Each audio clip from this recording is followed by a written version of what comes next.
네, 오늘 우리가 읽은 요나서의 이야기는 성서의 말씀 중에 굉장히 유명한 이야기라고 할 수 있겠죠. 우리 어린이들도 알 수 있는데 하나님의 말씀을 듣지 않고 하나님의 명령을 어겼던 요나가 나중에 어떻게 되죠? 물고기에게 잡혀 먹어요? 물고기 뱃속에 들어가게 되죠. 우리가 흔히 하나님의 말씀, 하나님의 명령을 지키지 않았던 요나가 바다에 빠지고 또 물고기 뱃속에 들어가게 된다. 하나님 말씀을 잘 들어야 된다. 안 그러면 어떻게 된다? 네. 그렇게 우리가 알고 있었던 이야기들일 수 있습니다. 제가 유치부 아이들에게 설교를 할 때 이 이야기를 별로 하지 않았습니다. 왜냐하면 하나님을 벌받게 하시는 분, 벌 주는 분으로 각인될 수 있는 그런 이야기였기 때문이었어요. 우리도 많이 그렇게 알고 있죠. 주님의 말씀은 딱 한 가지였습니다. 니느웨에 가서 외쳐라. 니느웨의 죄가 많다라는 거였어요. 그런데 우리가 알다시피 요나가 도망을 갔고 그리고 바다에 풍랑을 만나게 됩니다. 엄청 큰 태풍을 만나게 되는데 여러분 요나는 그렇다면 왜 이것을 피해서 도망갔을까요? 우리가 읽은 오늘 요나서는 사실 매우 독특한 책입니다. 예언서 중에서도 매우 독특해요. 우리가 알고 있는 예언서들은 사실 그 예언자를 하나님이 부르시고 그 예언자에게 하나님이 말씀하시는 내용들이 주를 이루고 있습니다. 그런데 요나서는 하나님의 말씀 또는 하나님의 그 메시지는 딱 한 줄이라 그랬죠. 니느웨에 가서 외쳐라. 이거가 딱 다이고 나머지는 중요한 건 뭐냐면 그 말씀 앞에 서 있는 요나라는 사람의 내면과 행위라고 할 수 있습니다. 예언자로 부름받은 한 사람의 하나님 앞에서의 반응과 응답, 이것이 요나서를 중요하게 우리가 다뤄야 할 이유이죠. 요나는 사실 열왕기 하에 요나라는 이름이 등장해요. 열왕기하 14장 25절에 보면 북이스라엘, 북쪽의 이스라엘 왕국에 여로보암 2세라는 왕이 있을 때 그 당시에 활동했던 예언자, 오늘 1절에 아미떼의 아들 이렇게 나오는 것처럼 아미떼의 아들 요나가 한 말이다 이런 얘기가 나와요. 그러니까 사실 여로보암 2세 때 실제로 있었던 인물이죠. 네, 그런데 이거는 기원전 8세기 정도 되는 때거든요. 근데 사실 지금 우리가 오늘 읽은 요나서에 등장하는 언어들을 성서학자들이 잘 살펴본 결과 이 언어는 훨씬 그 이후에 쓰여진 언어라는 것을 발견하게 됐어요. 그러니까 요나서가 사실 여로보암 2세 때 쓰여진 것이 아니라 바빌론 포로기 이후에, 그러니까 최소한 200년 이후에 쓰여진 그런 이야기다라고 할 수 있는 거죠. 그러니까 이 요나서라는 건 역사적 사실을 기록한 것이 아니라 어떤 메시지, 중요한 메시지를 전하기 위해서 당시에 살았던 실존 인물인 요나를 가지고 와서 어떤 이야기를 만든 문학적 상상력의 이야기라는 겁니다. 그래서 오늘 요나서 1장 1절에는요, 사실 히브리어 본문에는 첫 시작이 바예히라는 말로 시작하는데 이 말의 번역이 생략되어 있어요. 사실 바예히라는 말은 어떤 거냐면 어떤 한 특별한 순간에 특별한 장면이 이제 막 시작될 것이다 라고 하는 것을 알리는 그런 역할을 하는 단어거든요. 그러니까 그때 이런 일이 일어났었어 내지는 옛날 일적에 once upon a time 이런 식의 표현이 바로 이 요나서 1장 1절에 시작하고 있다는 거예요. 여러분, 바벨론 포로기다라고 하면 그 이후라면 지금 사실 이스라엘이 처한 상황은 어떤 거냐면 북이스라엘도 먼저 망했어요. 그리고 남유다 왕국도 망했어요. 그리고 나라를 잃고 예루살렘 성전은 다 무너졌어요. 그래서 온갖 수치와 고통을 겪었던 경험이 이 이스라엘 공동체 안에 굉장히 뼈아프게 새겨져 있었던 때였습니다. 그런데 여러분, 이 북이스라엘 왕국을 멸망시킨 나라가 어디예요? 아시리아입니다. 그리고 남왕국을 멸망시킨 나라가 바빌론이죠. 그런데 여러분, 이때 이 니느웨가 바로 이 아시리아, 북이스라엘을 멸망시킨 나라의 수도예요. 그러니까 제국의 수탈, 핍박 이런 것들을 많이 받았던 이 몸서리치던 상처들이 이들의 몸과 영혼에 아주 가득 차 있는데 그 제국의 중심지 그 니느웨에 가서 회개하라고 외치라고 하는 거예요.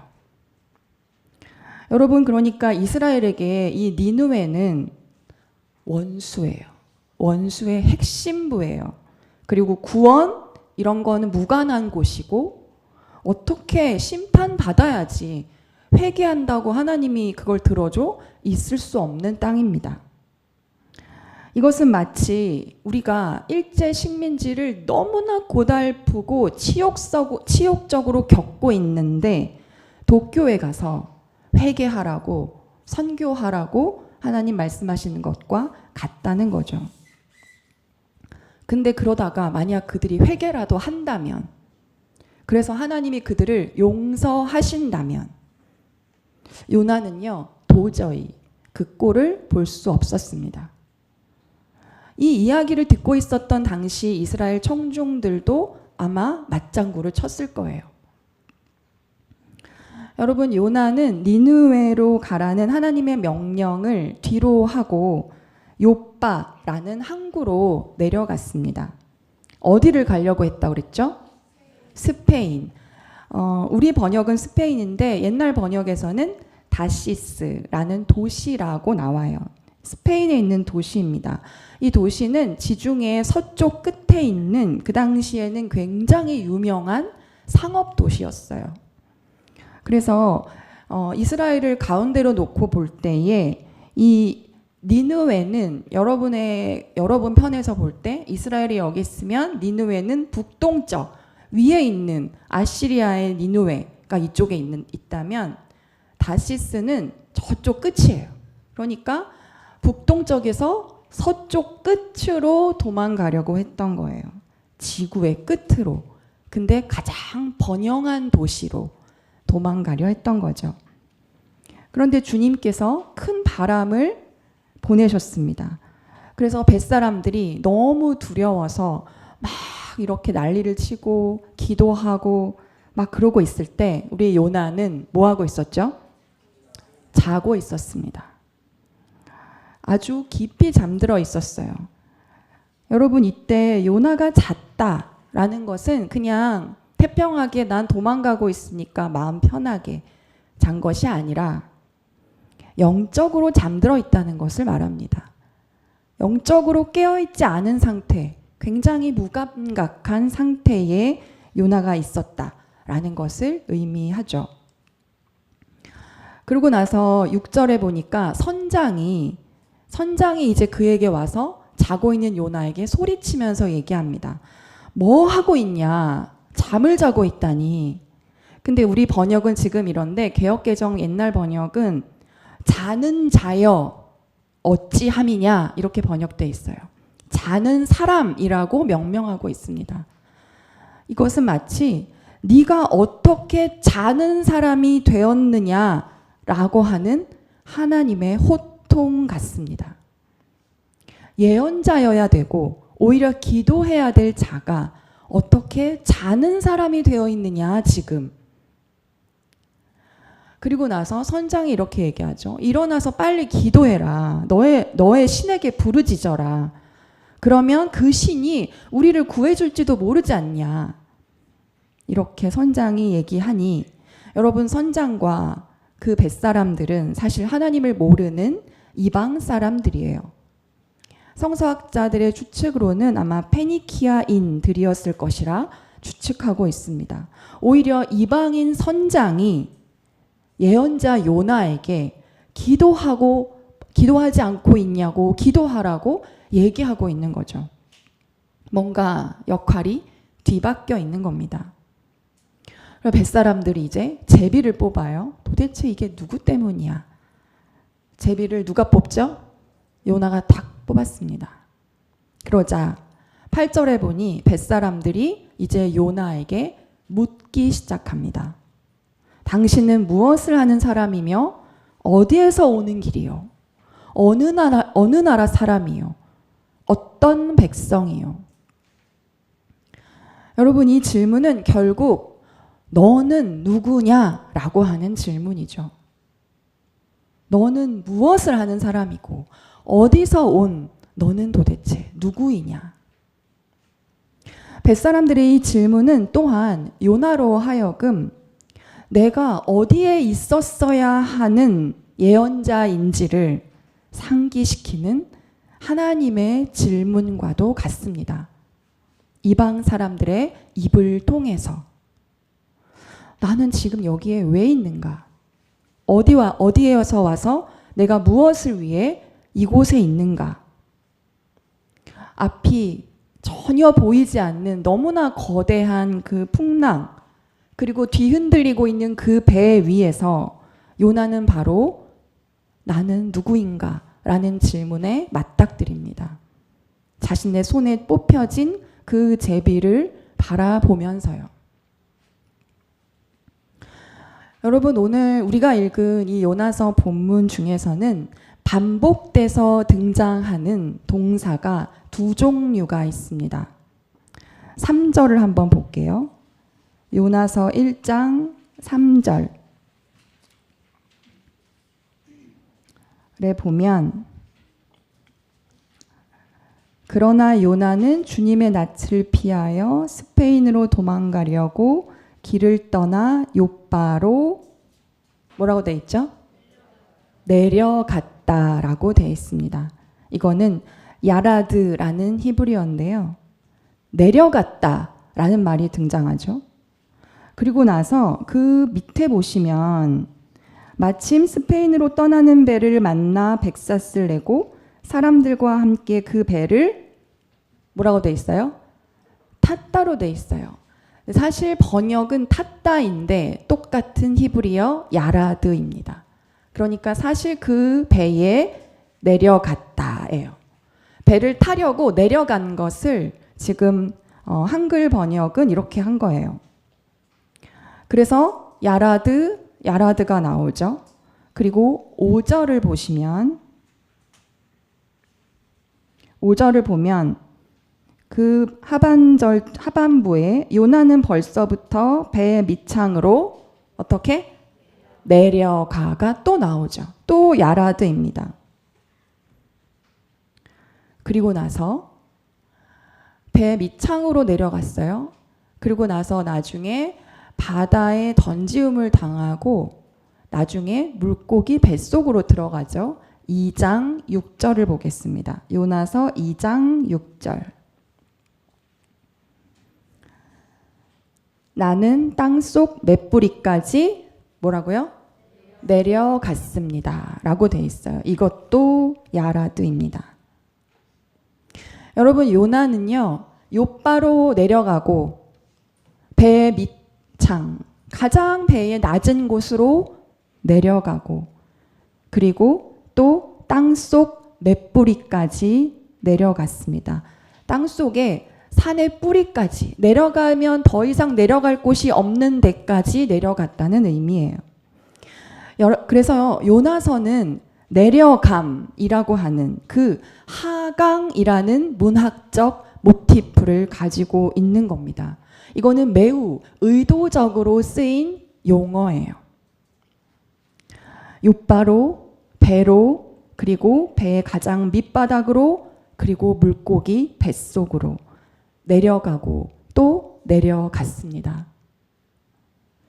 이 야라드는 그래서 요나가 하나님을 피해서 달아나고 있는 그 과정에서 점점 더 추락하고 떨어지고 있는 내면의 절망을 아주 단계적으로 묘사해주고 있어요. 그래서 아까 우리가 읽었던 것처럼 배에 탔다라고 하는 이 표현, 내려갔다라고 번역하지 않고 탔다라고 번역하고 있는 건 원문에서만 발견할 수 있는 너무나 중요한 뉘앙스를 완전히 놓쳐버린 거라고 말할 수 있습니다. 그 다음 또 한 가지 반복되고 있는 동사가 있습니다. 4절을 보겠습니다. 요나서 1장 4절. 주님께서 바다 위로 큰 바람을 어떻게 해요? 보내시니라고 돼 있죠. 여러분 여기서 보내시니라는 것은 툴이라는 히브리어를 근원으로 하는데 이 툴은 던진다라는 뜻이에요. 그러니까 하나님이 어떻게 한 거예요? 세차게 바람을 던진 거예요. 하나님이 바람을 내리 꽂아서 던지신 거예요. 그리고 5절에 보니 중간에 나옵니다. 배 안에 실은 짐을 바다에 내던졌다라고 돼 있어요. 선원들이 배가 계속 흔들리니까 배에 있는 짐들을 어떻게 해요? 바다에 내던졌습니다. 그리고 또 나오는 문장 12절에 보실까요? 1장 12절. 나를 들어서 바다에 어떻게 해요? 던지시오라고 돼 있어요. 나를 던져, 바다에 던져라 이렇게 얘기하고 결국 오늘의 본문은 아니지만 1장 15절에 보니 그들은 요나를 들어서 바다에 던졌다라고 돼 있어요. 이것도 툴입니다. 여러분 던졌다라고 하는 것도 아래로 어떻게 하는 거예요? 떨어지는 거예요. 요나는 하나님이 던지신 바람을 맞고 짐들이 바다에 던져지듯이 자신을 바다에 던지라고 이야기했습니다. 지금 요나는 끊임없이 내려가고 또 내려가고 있었고 던져지고 있었습니다. 주님의 낯을 피하기 위해서 끝없이 내려가고 있어요. 주님의 낯을 피한다는 것이 무슨 의미일까요? 이것은 관계의 단절을 이야기합니다. 그리고 존재적으로 회피하는 것을 말합니다. 주님의 낯은 완전한 사랑과 진실을 가지고 있기 때문에 주님의 얼굴 앞에 서면 바로 내 안의 분노, 상처, 두려움이 드러날 수밖에 없게 됩니다. 숨겨졌던 내 얼굴이 드러나는 거죠. 그래서 주님의 낯의 앞에 선다는 건, 주님의 얼굴 앞에 선다는 것은 나의 내면의 그림자가 드러난다는 걸 말합니다. 요나는 이방 민족이라고 하는 니누에 대해서 증오와 분노를 가지고 있었어요. 우리에게 수치와 수모를 안긴 그 아수르 민족에게 자비를 베푸는 하나님, 그런 하나님이라는 존재는 정의에 대해서 집착하고 있거나 상처 입은 민족의 감정이라든지 좌절된 자신 안의 믿음을 계속해서 건드리는 자극이었습니다. 우리 민족의 원수를 내가 어떻게 해야 되겠어? 그 원수를 향한 마음이 아주 날카롭게 곤두서 있고 타자를 향한 여백이 그의 안에 전혀 있지 않았던 상태. 그러니까 사실 여러분 요나가 주님의 낯을 피했다라고 하는 것은요.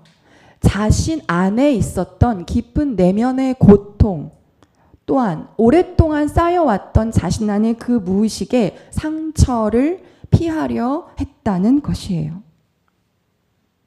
우리 민족, 우리 공동체에게만 몰두되어 있거나 그것에 동일시되어 있는 의식의 상태를 여러분 우리가 무슨 의식이라고 배웠죠?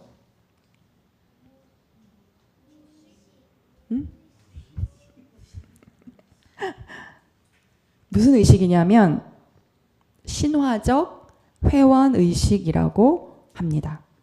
여러분 요나는 자신의 집착과 더불어서 신화적 회원의식으로 강화된 그 거짓자를 보고 싶지 않은 거예요. 요나는 그래서 내 안에 그 오래된 상처와 자신의 내면의 그림자를 피하기 위해서 내려가고 또 내려갔지만 사실 거대한 풍랑 앞에서 너는 누구냐라는 질문을 받게 되었습니다. 여러분 이것은 결국 우리 영혼이 하강할 때 우리에게 찾아오는 질문입니다. 너는 누구냐? 내가 뭔가를 어떻게든 해보려고 애를 쓰고 노력해봐도 정말 어찌할 수 없는 한계 상황에 우리가 이르렀을 때 우리 영혼이 추락하는 것 같이 끝없이 미끄러지고 무참히 던져지는 것 같은 바로 그때 그렇게 철저한 고독과 무력함 앞에서야 우리는 나 자신을 돌아봄 그것이 시작됩니다. 내가 보고 싶지 않아서 외면했던 나의 얼굴을 마주하게 됩니다.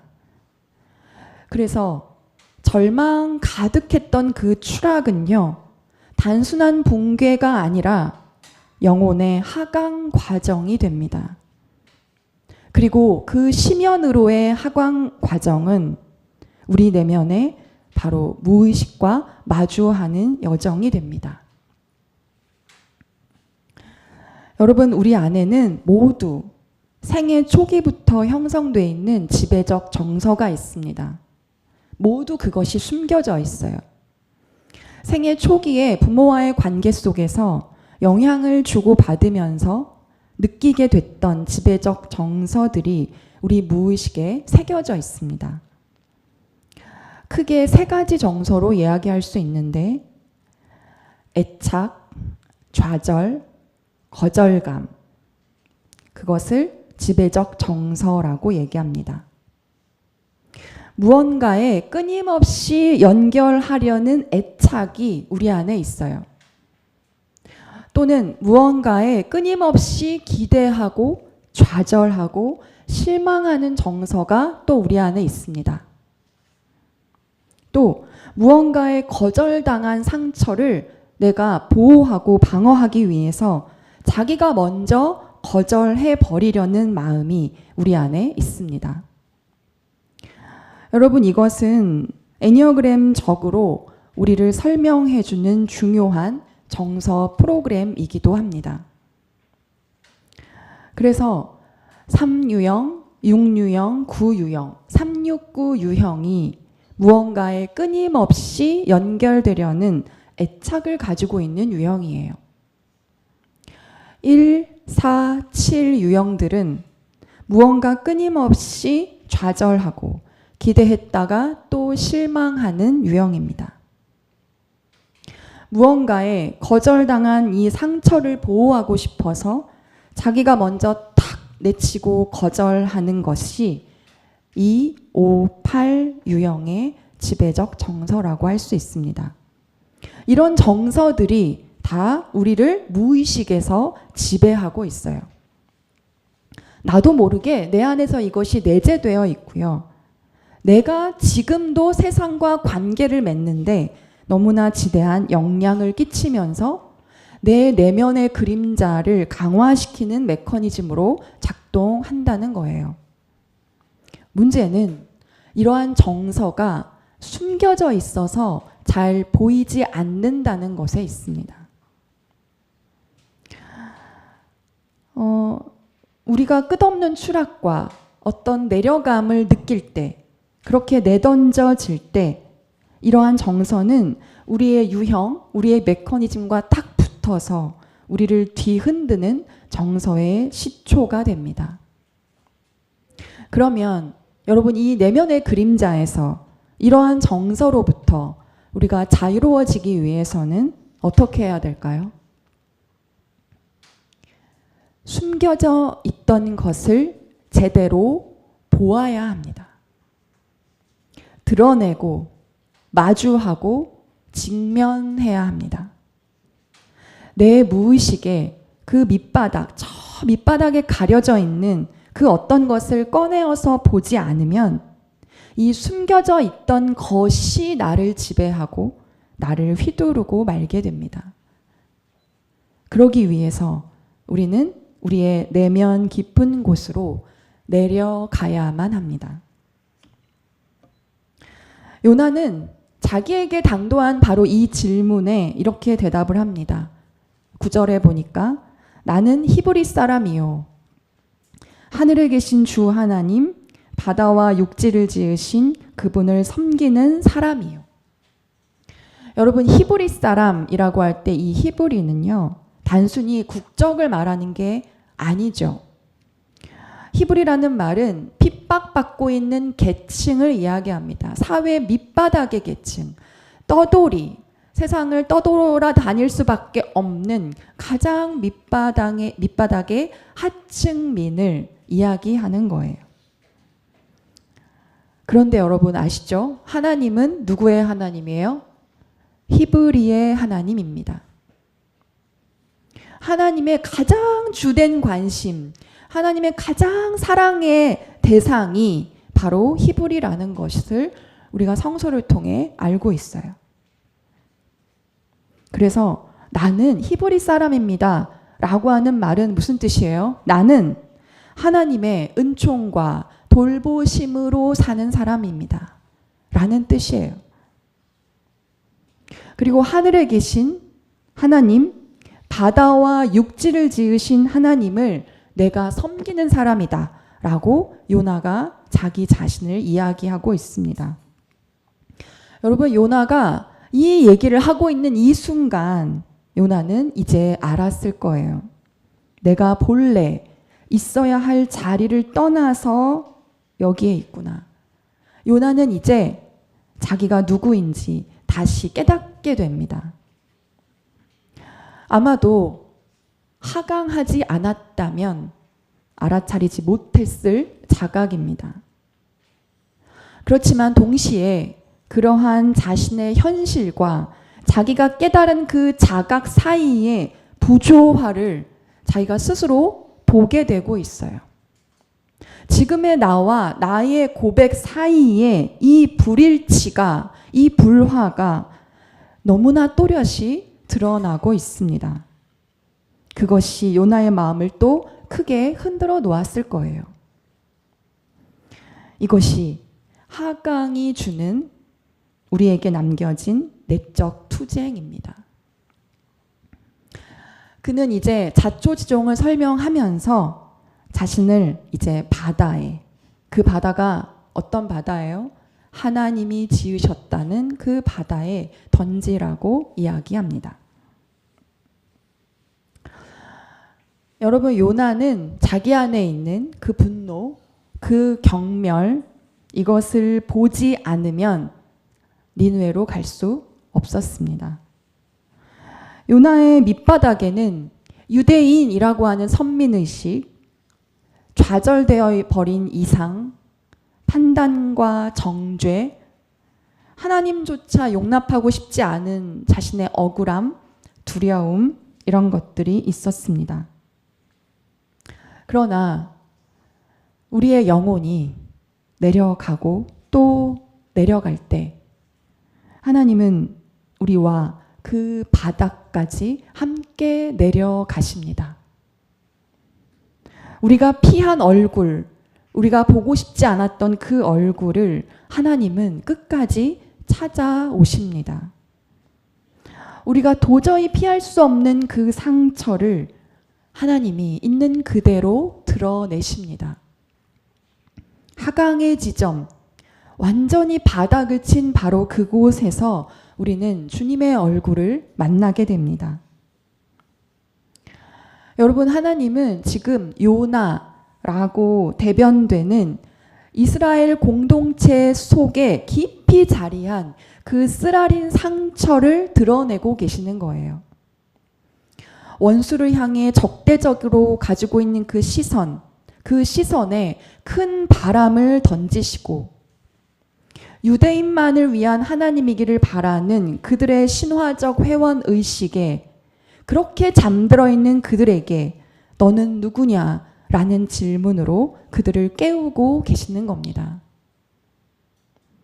포로기 이후에는요, 다시 돌아왔던 이스라엘들이 이제 모두 유대 공동체를 재건해야 된다라는 명분으로 이방인들을 배척하고 상처받았던 만큼 되갚아 주려는 마음으로 팽배해 있었던 바로 그때 나는 히브리의 하나님이요 하늘의 하나님이요 바다와 육지를 지은 하나님이라는 사실을 요나의 하강 여정을 통해서 선포하고 그들에게 도전하고 계시는 거예요. 주님의 낯을 피해서 도망가려고 했던 그렇게 시작된 내려감이지만 하나님은 오히려 요나로 상징되고 있는 이스라엘 민족의 집단 무의식을 치유하시기 위한 하강으로 만드시는 겁니다. 하나님은 그렇게 우리의 상처를 피하지 않도록 도우시고 이것은 동시에 우리가 하나님의 사랑을 피할 수 없다는 것을 말해줍니다. 그래서 요나서는 고통의 밑바닥까지 간 사람과 공동체에게 과연 구원이 어떻게 오는가를 보여주고 있어요. 오늘 누가복음에 등장한 삭개오는요, 우리가 잘 알고 있는 것처럼 세관장이고 부자입니다. 당시에 세금을 거둬들이는 세리들을 허가받은 도둑이라고 불렀어요. 왜냐하면 로마 제국의 힘을 등에 업고 자기들 멋대로 세금을 막 높게 매겨서 그들을 착취했기 때문입니다. 같은 유대인이지만 로마 제국의 권력에 붙어서 아주 가차없이 민중들의 재산을 수탈했습니다. 그렇게 그들이 부자가 된 거예요. 유대인들은 그래서 그런 세리들을 매국노 또는 죄인이라고 취급하면서 아주 많이 경멸했죠. 그런데 그런 세리들을 통솔하고 지휘하고 있는 우두머리 세관장이 바로 삭개오였습니다. 그러니까 유대인들에게 있어서 이 삭개오는 경제적인 가해자이고 그리고 민족적으로는 배반자이고 종교적으로는 정말 상종하기 싫은 죄인입니다. 게다가 삭개오가 키가 작았다고 되어 있죠. 이건 단순히 키가 작은 것이 아니라 외소증이라는 장애를 가진 사람이라는 것을 의미해요. 그가 장애가 있다는 것만으로도 얼마나 많은 차별과 배제를 당했을까요? 삭개오는 그렇게 차별받으면서 가난하게까지는 살지 않겠다라고 생각하면서 차라리 멸시당하고 손가락질을 받더라도 자신의 부유함과 풍요로움을 위해서 그렇게 동족의 피를 빠는 세리의 길을 택한 거예요. 여러분, 삭개오는 그렇게 해서라도 위로 올라가려고 했던 사람입니다. 그래서 예수님이 여리고에 왔을 때에도 어떻게 했어요? 예수님을 보기 위해 뽕나무 위로 올라갔어요. 이것은 어쩌면 삭개오가 지금까지 해왔던 삶의 방식으로 예수님을 만나려고 했던 거예요. 외소증인 내가 할 수 있는 것은 나무에 올라가는 거야. 민중들의 틈에 치이지 않고 그들과 관계 맺지 않고 가장 높은 곳에서 거리를 두고 관찰할 수 있는 곳 뽕나무로 올라가야 돼. 그는 그렇게 올라가기를 주저하지 않았습니다. 그런데 예수님이 뽕나무에 올라가 있는 삭개오를 향해서 말씀하셨어요. 삭개오야, 어서 내려오너라. 예수님이 그의 이름을 부르시죠. 여러분, 그가 이름이 불렸던 적이 있을까요? 아이러니하게도 삭개오라는 이름의 뜻은 깨끗한 사람이라는 뜻이었습니다. 누가 그를 깨끗한 사람으로 불렀을까요? 도둑놈, 배신자, 죄인이라고 불렸을 겁니다. 네가 감히 어디가 깨끗하냐라는 비난만 들었겠죠. 그런데 그런 그에게 예수님이 그의 이름을 부르십니다.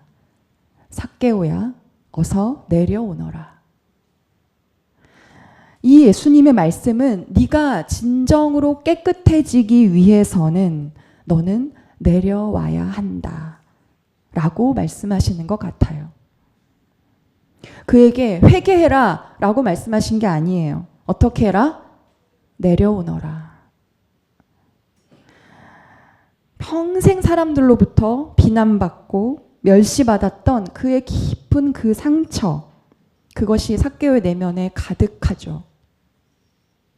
스스로 배신해서 그렇게 유대인들을 내가 그렇게 힘들게 했다라고 하는 죄책감, 그러나 내가 할 수 있는 건 아무것도 없었다는 무력감, 또 다른 분노, 그런 것들이 그의 내면 깊은 곳에 있었을 겁니다. 이것이 삭개오의 그림자입니다. 그런데 예수님은 삭개오의 그러한 그림자를 만나고 바라보고 대면할 수 있도록 내려오라고 말씀하십니다. 이거는 하강으로의 초대예요. 여러분, 그런 의미에서 삭개오는 자신의 그림자를 직면하고 정화되고 정말 깨끗하게 되기 위해서 내려와야만 했습니다. 그리고 그러한 하강은 예수님과의 접촉과 만남으로 이어져요. 예수님 뭐라고 얘기하시죠? 오늘은 내가 너의 집에서 묵어야 하겠다. 나를 따라와라, 나랑 같이 가자, 이게 아니고요. 내가 너의 집에서 묵어야 하겠다 라고 얘기하는 거예요. 너의 집이 내가 있는 곳이 되게 하겠다는 겁니다. 삭개오가 착취하고 그렇게 수탈을 일삼아서 부정한 풍요를 누렸던 바로 그 집을 주님이 머무시는 집으로 만들어 주신다는 거예요. 하나님은 그렇게 우리의 가장 부끄럽고 어두운 자리를 당신의 집으로 삼으십니다. 여러분, 그래서요, 삭개오는 뽕나무에 올라가는 사람으로 기억되어야 할 것이 아니라 어떤 사람으로? 내려오는 사람으로 기억되어야 합니다. 여러분, 우리의 영혼이 성장하고 진보하는 것은 올라감을 통해서는 이루어지지 않습니다. 우리가 우리의 그림자를 마주하기를 주저하지 않고 우리가 더 깊이 내려가고 또 내려갈 때 그것이 이루어집니다. 그 그림자를 통합하고 통과하는 것은 가장 그 밑바닥의 자리에서 나의 얼굴을 마주할 때예요. 거기가 바로 하나님을 대면하는 자리입니다. 그것이 나를 주님의 집으로 바꾸는 일입니다. 그리고 이것이 기도예요. 그렇게 기도가 깊어지고 깊어질 때, 그렇게 무의식으로 내려가고 또 내려가는 그 기도를 통해서 내 그림자를 만나고 맡겨드릴 수 있습니다. 바로 향심 기도가 이것을 돕는 기도입니다. 물론 이것은 너무 쉽지 않아요. 고통스러운 여정이기도 합니다.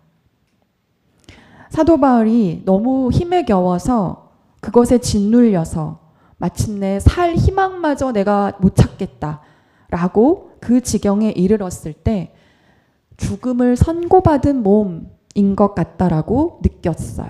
그렇게 고백했죠. 하지만 다시 이야기합니다. 이것은 우리 자신을 의지하지 않고 하나님을 의지하게 하기 위함이었다. 그래서 우리가 내려가고 또 내려갈 때 하나님은 그 죽음과 같은 그 고비에서 지금도 우리를 건져 주십니다.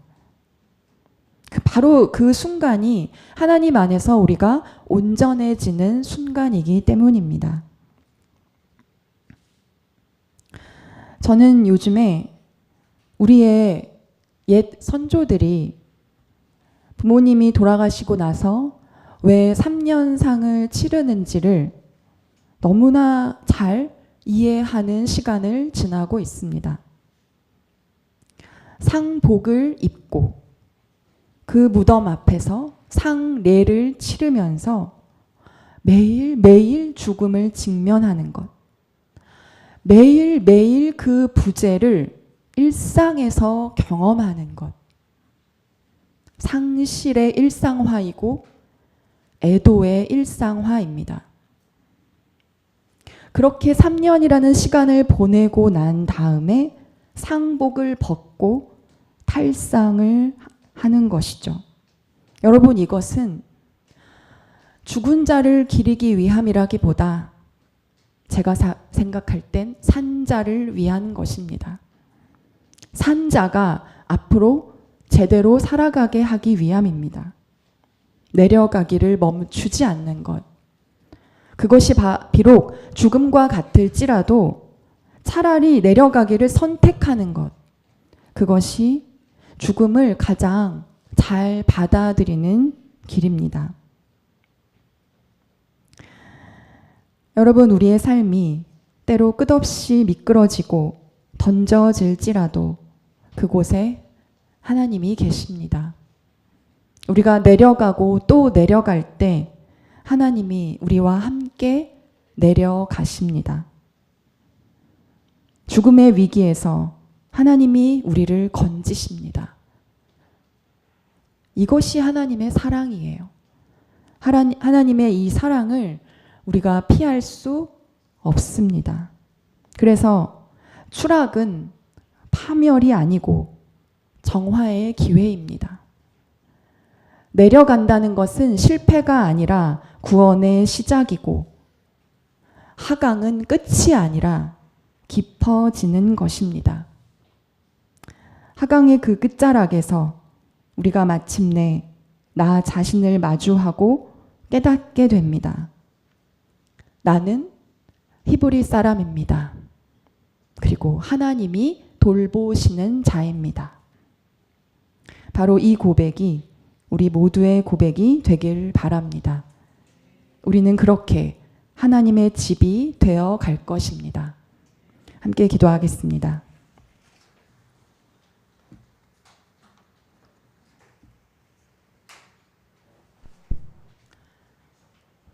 자비하신 하나님, 우리의 인생이 절망의 한계 상황에 이를 때 이것이 단순한 추락이 아니라 영혼의 깊어짐임을 알게 하여 주시옵소서. 잠든 우리를 깨우시고 가장 밑바닥 그림자 속에서 당신의 얼굴을 마주하게 하여 주시옵소서. 지금도 우리의 이름을 부르시며 어서 내려오너라 말씀하시는 당신의 음성에 응답하는 소일 공동체가 되도록 인도하여 주시옵소서. 예수 그리스도의 이름으로 기도합니다. 아멘.